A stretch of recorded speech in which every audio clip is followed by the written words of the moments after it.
अस्सलामुअलैकुम नाज़रीन, Asian TV news में आप सभी का इस्तकबाल है। मैं हूं मरियम फातिमा। न्यूज़ की शुरुआत करेंगे सुर्खियों के साथ। मेरठ के खानपुर गांव की ईदगाह पर दोबारा हमला, मुकामी लोग तशवीश में। खैरताबाद के रुकन असम्बली दानम नागेंद्र ने तेलंगाना असम्बली में जमीन से मुताल्लिक मुबाहिसे के दौरान साबिक वजीर व BRS के सदर KTR पर सनसनीखेज इल्जामात किए आयद। तेलंगाना असम्बली में वज़ीर आला रेवंत रेड्डी का साबिक वज़ीर आला के खिलाफ कड़ा हमला। तेलंगाना के वज़ीर आला रेवंत अनुमुला रेड्डी ने तेलंगाना असम्बली में BRS पार्टी के सदर और साबिक वज़ीर आला KCR पर सख्त की तनकीद। तेलंगाना में आउटसोर्सिंग मुलाजिमीन के हकूक़ के लिए एहतजाज जोर पकड़ रहा। JAC के धरने में सदर तेलंगाना जागृति कल्वाकुंडला कविता ने शिरकत की और मुकम्मल हिमायत का किया ऐलान। तेलंगाना के जिले मेदक में 29 मार्च 2026 की सुबह 1:30 पर एक किराना स्टोर में आग लग गई, जिसके नतीजे में तकरीबन 8 लाख रुपए मालियत का सामान जल गया। वाकया श्रीपुरम बस स्टेशन के करीब पेश आया, जहां स्टोर के मालिक जंगम प्रभु, जो जगयामपेट के रिहायशी है, अपना कारोबार चला रहे थे। मेदक स्टेशन के फायर ऑफिसर के मुताबिक आग एक शॉर्ट सर्किट की वजह से लगी। मुकामी लोग शोर सुनकर जागे और आग बुझाने की कोशिश की और आखिरकार 2 फायर इंजन की मदद से आग पर काबू पा लिया गया। खुशकिस्मती से इस वाक़े में कोई जानी नुकसान नहीं हुआ। तेलंगाना के हनुमकोंडा में 29 मार्च 2026 को TGSRTC की एक इलेक्ट्रिक बस में अचानक आग लग गई, जब बस स्टेशन पर वॉशिंग के लिए खड़ी थी। हनुमकोंडा स्टेशन के फायर ऑफिसर सुदर्शन के मुताबिक बस में शॉर्ट सर्किट के सबब आग भड़क उठी। बस स्टेशन के अमले ने फौरी तौर पर फायर एग्जीक्यूशंस का इस्तेमाल करते हुए आग बुझाने की कोशिश की और खुशकिस्मती से कोई जानी नुकसान या चोट नहीं हुई। बस मुकम्मल तौर पर जल गई, ताहम स्टेशन में मौजूद दीगर बसें महफूज रही। वाक़े की वीडियो सोशल मीडिया पर शेयर की गई और हुक्काम ने शहरियों को आगाह किया कि इलेक्ट्रिक बसों की देखभाल और हिफाजती इक़दामात पर खुसूसी तवज्जो दी जाए। ధైర్య సాహసాలతో హమ్దుబాయ్ ముందుకు వచ్చాడు. చూడండి, హమ్దుబాయ్ మొత్తం ఫైర్ అసిస్టెంట్ హమ్దుబాయ్.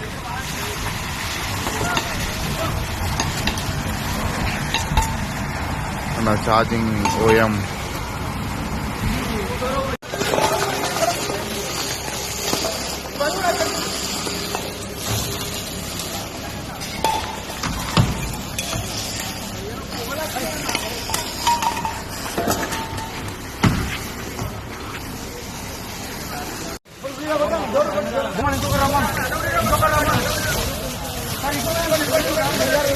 तेलंगाना के निर्मल में हफ्ता 28 मार्च की देर रात कशीदगी फैल गई, जब पुलिस ने मुबैना तौर पर 2 नाबालिग लड़कियों को अगवा और ज्यादती की कोशिश करने के इल्जाम में 2 अफराद को गिरफ्तार किया।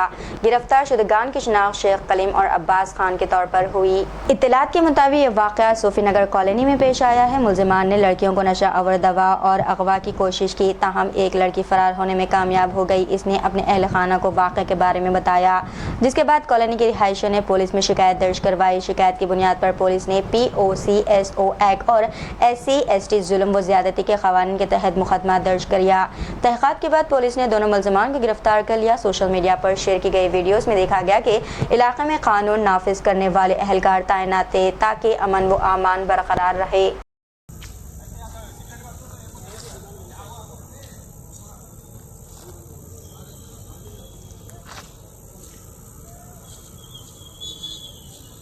मेरठ के खानपुर गांव की ईदगाह पर दोबारा हमला, मुकामी लोग तशवीश में। मेरठ के परीक्षतगढ़ थाने के खानपुर गांव में वाक़ ईदगाह को कुछ बद इंतजाम अनासिर ने तोड़फोड़ का निशाना बनाया। ये वही ईदगाह है जिसे ईद उल फित्र से चंद दिन कबल भी नुकसान पहुंचाया गया था। मुकामी अफराद का कहना है कि ये कार्रवाई जानबूझकर इलाके का माहौल ख़राब करने के लिए की गई है। गाँव के रिहायशियों ने पुलिस से अपील की है कि ऐसे अनासिर के खिलाफ फौरी और सख्त कार्रवाई की जाए, ताकि इलाके में अमन व अमान कायम रहे। इन्होंने ये भी कहा कि बदउनवान और तशद्दुद पर आने वाले अनासिर की वजह से न सिर्फ इबादत गाह को नुकसान पहुंचा, बल्कि मुकामी लोगों में खौफ और तशवीश पैदा हुई है। खैरताबाद के रुकन असम्बली दानम नागेंद्र ने तेलंगाना असम्बली में ज़मीन से मुताल्लिक़ मुबाहिसे के दौरान साबिक़ वज़ीर व BRS के सदर KTR पर सनसनीखेज इल्ज़ामात आयद किए। नागेंद्र ने दावा किया कि इनके वालिद की मेहनत से हासिल की गई ज़मीन गैर कानूनी तौर पर KTR की मदाखलत से एक निजी कंपनी के हवाले कर दी गई। इन्होंने कहा कि पिछली हुकूमत के दौरान खौफ की वजह से वो इस मामले पर खामोश रहे, लेकिन अब इन्होंने असम्बली में एक हाउस कमेटी के जरिए मुकम्मल तहक़ीक़ात का मुतालबा किया। नागेंद्र ने मजीद कहा कि वो असेंबली के सामने तमाम सबूत पेश करने के लिए तैयार है ताकि मामले की शफाफ जांच हो सके। సొంత భూమిని కేటీఆర్ గారు ఒక కంపెనీకి హ్యాండ్ ఓవర్ చేశాడు. నేను కావాలంటే రికార్డ్ మీకు ఇక్కడ సబ్మిట్ చేస్తాను. నా సొంత భూమిని కేటీఆర్ గారు ఒక కంపెనీకి ఇచ్చారు అధ్యక్ష. నేను కావాలంటే నేను ఇస్తాను, రికార్డు తీసుకొచ్చి మీ ముందు పెడతాను. చెప్పుకోలేకపోయినాం అధ్యక్ష. నోరు లేక నోరు బంద్ చేసుకొని కూర్చున్నాం. మేము హైదరాబాద్ లో పుట్టి పెరిగి మేము నోరు బంద్ చేసుకొని కూర్చున్నాం ధైర్యం పరిస్థితి వచ్చింది అధ్యక్ష. మేము ఎవరు చెప్పుకోవాలి మా బాధలు? ఏంటి మీరు హౌస్ కమిటీ? ఇది అందరి సభ్యుల డిమాండ్ అధ్యక్ష. మీరు డిమాండ్ మేము కూడా డిమాండ్ చేస్తున్నాం. చీఫ్ మినిస్టర్ గారు దాని మీద మేము కూడా డిమాండ్ చేస్తున్నాం. ఏంటి మీరు హౌస్ కమిటీ? మేము ఎంత నష్టమైనా మాకు తెలుసు అధ్యక్ష.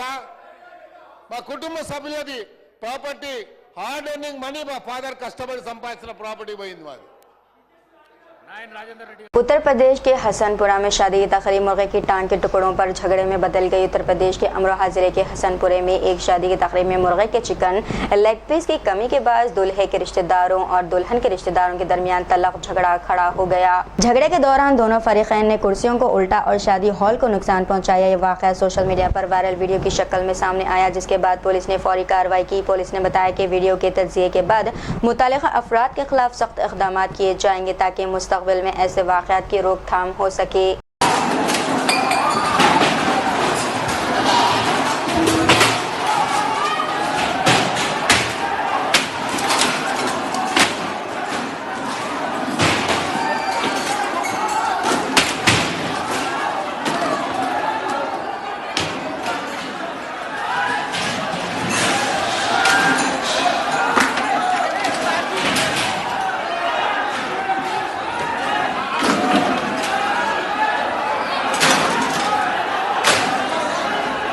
तेलंगाना असेंबली में वज़ीर आला रेवंत रेड्डी का साबिक़ वज़ीर आला के खिलाफ कड़ा हमला। तेलंगाना के वज़ीर आला अनुमुला रेवंत रेड्डी ने तेलंगाना असेंबली में बीआरएस पार्टी के सदर और साबिक़ वज़ीर आला केसीआर पर सख्त तनकीद की। वज़ीर आला ने इल्ज़ाम लगाया कि केसीआर दलित कमेटियों को नज़रअंदाज कर रहे हैं और दलित स्पीकर की मौजूदगी में असेंबली के इजलासों से गैर हाजिर रहते हैं। रेवंत रेड्डी ने केसीआर से इनकी हाजिरी के बावजूद तनख्वाह लेने पर भी सवाल किया और अपोजिशन को चैलेंज दिया कि वो इनसे ओहदे से इस्तीफा तलब करें।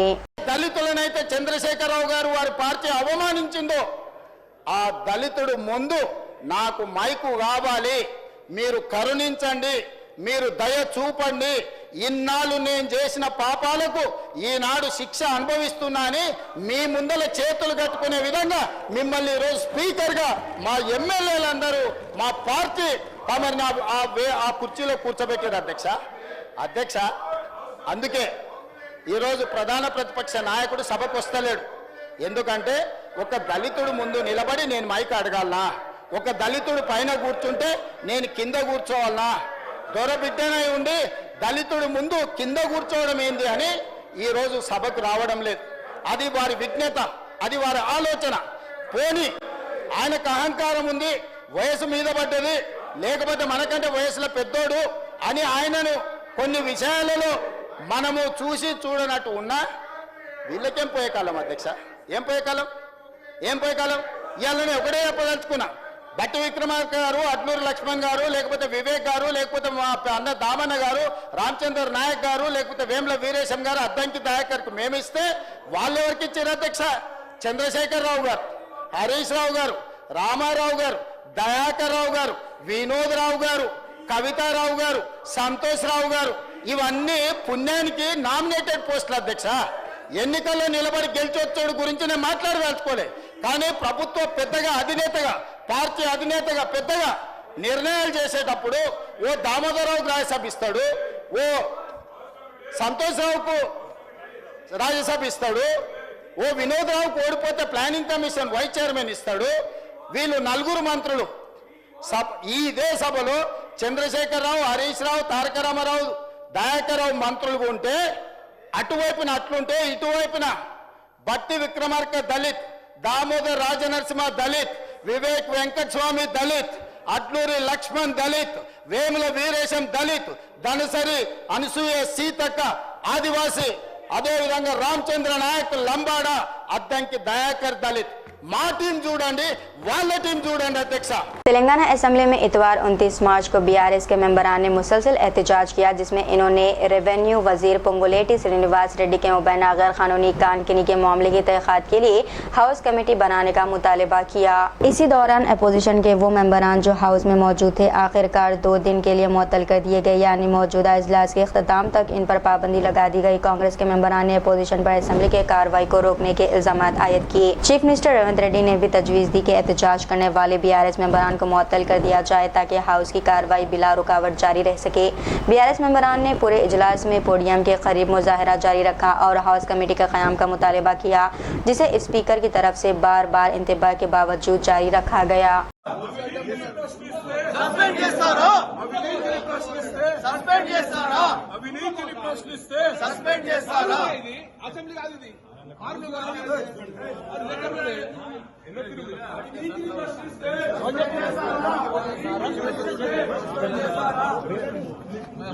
అవినీతిని ప్రశ్నిస్తే సస్పెండ్ చేస్తారా?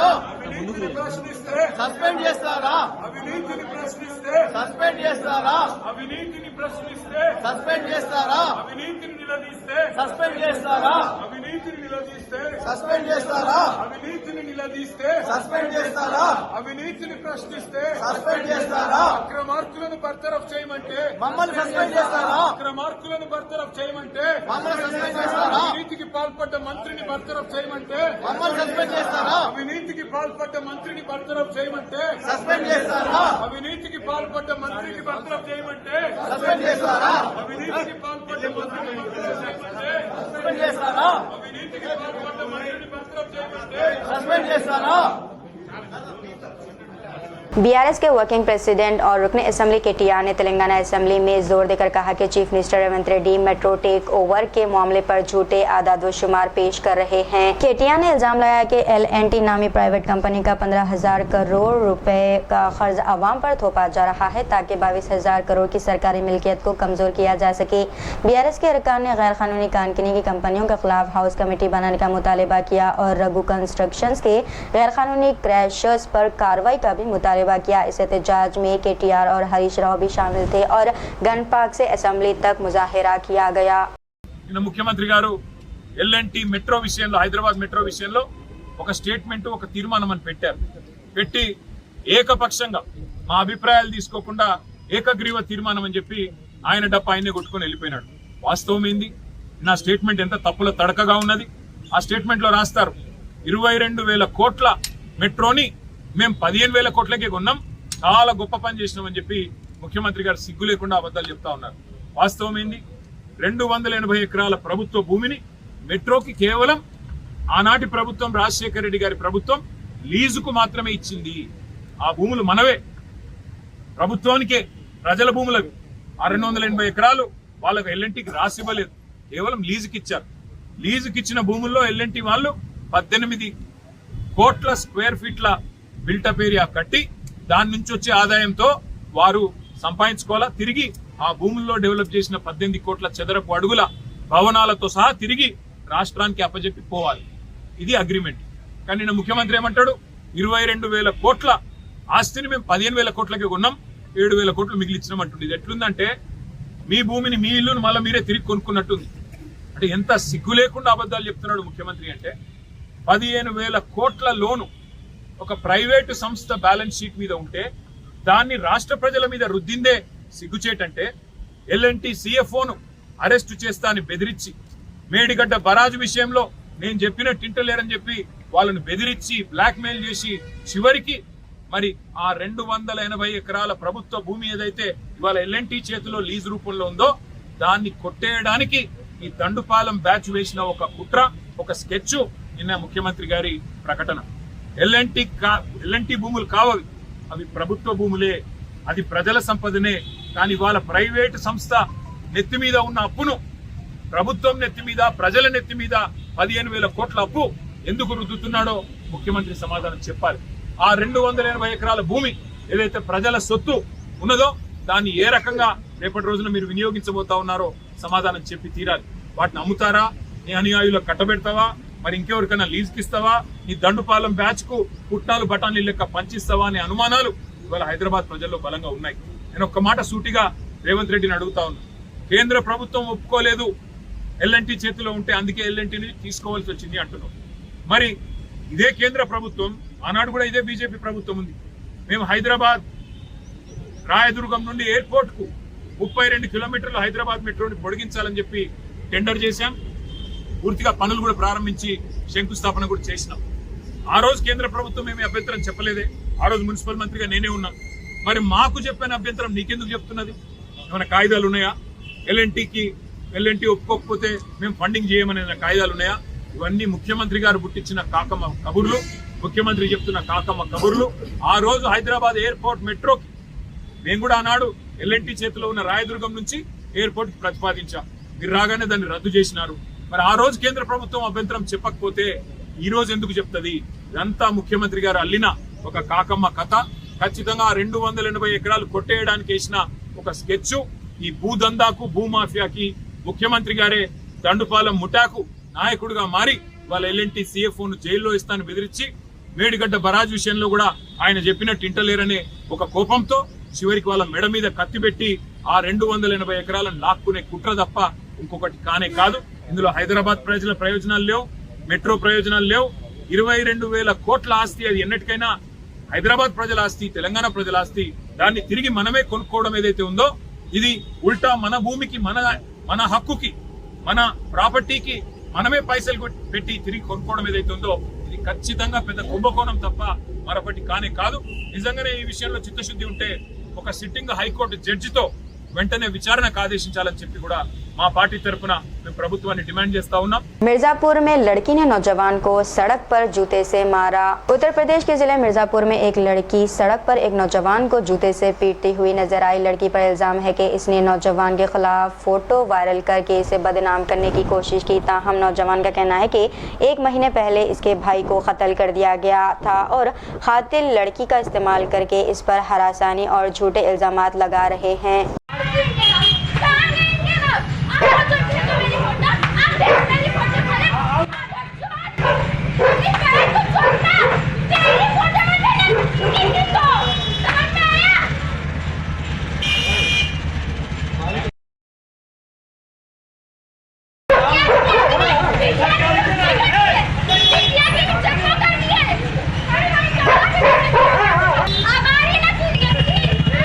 उत्तर प्रदेश के झांसी जिले में कई किसानों की साल भर की मेहनत से उगाए गए गंदम की फसल जलकर राख हो गई। ये वाकया किसानों के लिए शदीद धक्का और परेशानी का सबब बना है, क्योंकि इनकी मेहनत और उम्मीदें एक लम्हे में खत्म हो गई। आग लगने की वजह से फसल मुकम्मल तौर पर नुकसान का शिकार हुई, जिससे मुकामी ज़राई कमेटियों में बेचैनी फैल गई है। किसानों ने इस नुकसान पर गहरा सदमा जाहिर किया और मुस्तकबिल में ऐसे हादसा से बचाव के लिए इक़दामात की ज़रूरत पर जोर दिया है। वाकया ज़राई ज़िंदगी की नाजुक सूरत हाल और किसानों की मेहनत की अहमियत को वाज़ेह करता है।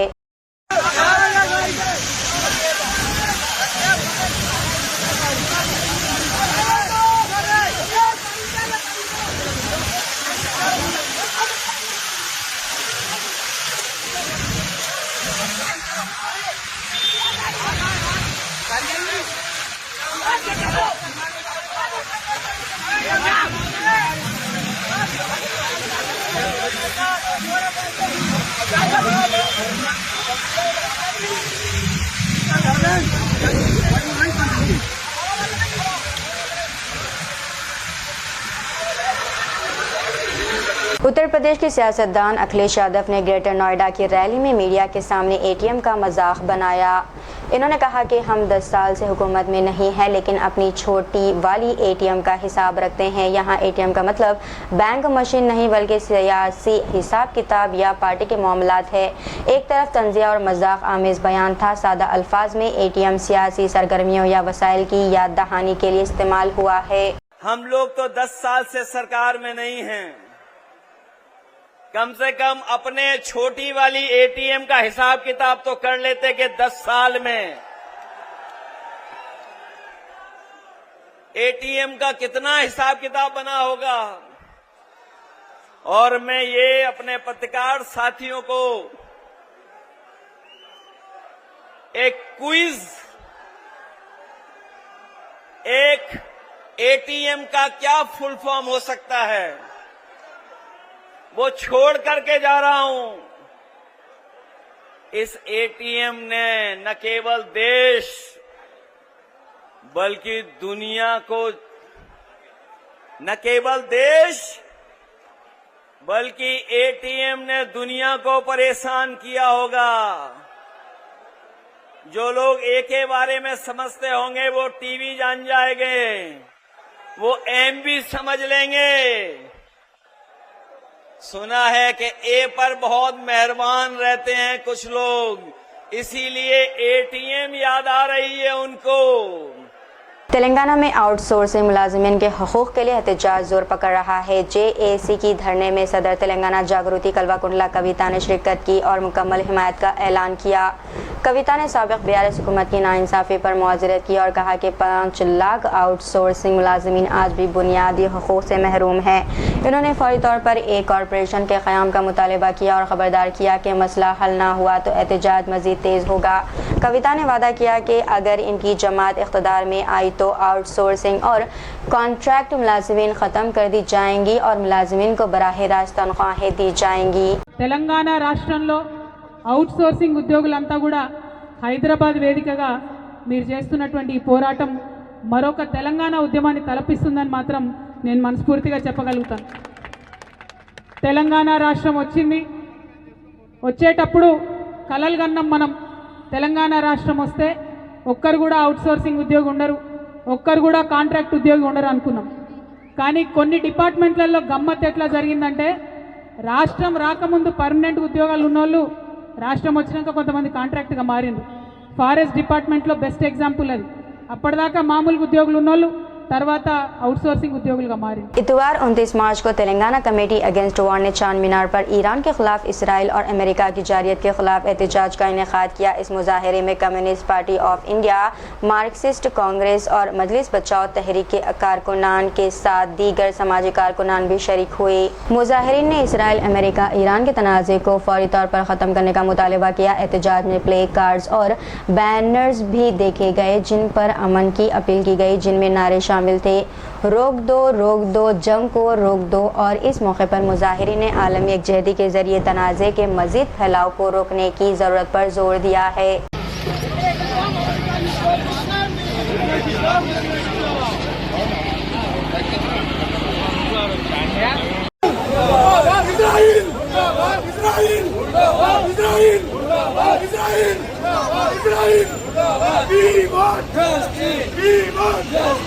आगरा के मोहानिया अस्पताल से एक अफसोसनाक वाक़या सामने आया। मोहम्मद सलमान की 6 महीने के बच्चे की मौत उस वक्त हो गई जब इसे गलत ब्लड ग्रुप मुंतकिल किया गया। डॉक्टर और अस्पताल के अमले ने बच्चे के रिकॉर्ड्स गायब कर दिए। इस वाक़े के बाद खौफ व हिरास फैल गया और वालिदैन ने अपने बच्चों को दूसरे अस्पतालों में मुंतकिल करने की कोशिश की, जिससे अस्पताल में हंगामा और अफरा तफरी पैदा हो गई। डॉक्टर ने मार दिया, भग गया।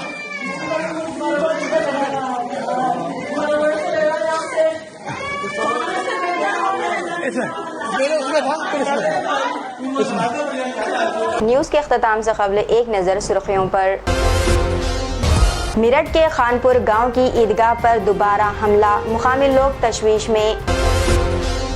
खैरताबाद के रुकन असम्बली दानम नागेंद्र ने तेलंगाना असम्बली में जमीन से मुताल्लिक मुबाहिसे के दौरान साबिक वजीर व बीआरएस के सदर केटीआर पर सनसनीखेज इल्जामात किए आयद। तेलंगाना असम्बली में वज़ीर आला रेवंत रेड्डी का साबिक वज़ीर आला के खिलाफ कड़ा हमला। तेलंगाना के वज़ीर आला रेवंत अनुमुला रेड्डी ने तेलंगाना असम्बली में बीआरएस पार्टी के सदर और साबिक वज़ीर आला केसीआर पर सख्त की तनकीद। तेलंगाना में आउटसोर्सिंग मुलाजिमीन के हकूक के लिए एहतजाज जोर पकड़ रहा। जेएसी के धरने में सदर तेलंगाना जागृति कल्वाकुंडला कविता ने शिरकत की और मुकम्मल हिमायत का किया ऐलान। आज के खबरनामे में बस इतना ही। दीजिए इजाज़त। मरीम फातिमा को मिलते हैं अगले खबरनामे के साथ। तब तक के लिए हमारे एशियन टीवी न्यूज़ को लाइक, शेयर और सब्सक्राइब करना ना भूलिएगा। अल्लाह हाफिज़।